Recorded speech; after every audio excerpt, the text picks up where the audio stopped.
Ben ritrovati con l'informazione flash di New Sicilia.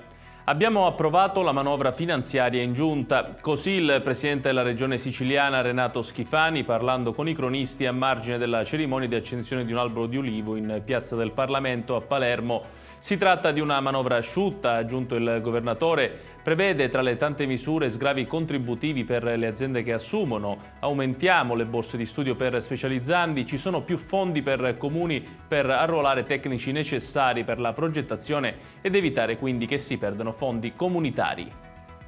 E rimanendo sempre alla politica, via libera del governo regionale al piano della rete territoriale di assistenza della regione siciliana in attuazione del piano nazionale di ripresa e resilienza. Più di 300 milioni di euro di risorse del PNRR sono stati destinati alla costruzione in tutta la Sicilia di 43 ospedali di comunità, 156 case di comunità e 50 centrali operative territoriali.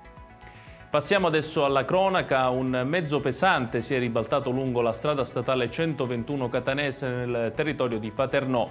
La comunicazione è arrivata dall'ANAS al momento sul posto per la gestione della viabilità. Le cause di quanto accaduto sono ancora sconosciute, così come le condizioni dell'autista del mezzo.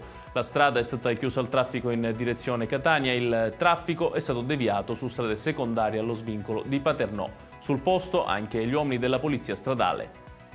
E chiudiamo con il meteo. Continua il bel tempo in Sicilia con temperature che da giorni sfiorano i 20 gradi.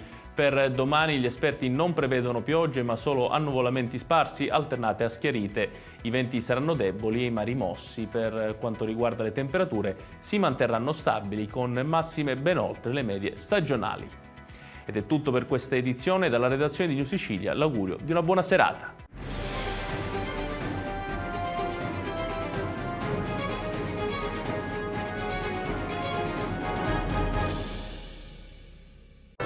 Natale ad Acireale. Dall'8 dicembre all'8 gennaio nel centro storico mercatini, circuito dei presepi d'arte, la casa di Babbo Natale, la pista di pattinaggio su ghiaccio, concerti musicali nelle chiese, laboratori, il trenino turistico natalizio, oltre a tante iniziative di solidarietà. Il 24 dicembre alle ore 20 Uzzukku, tradizionale accensione. L'amministrazione comunale augura buone feste.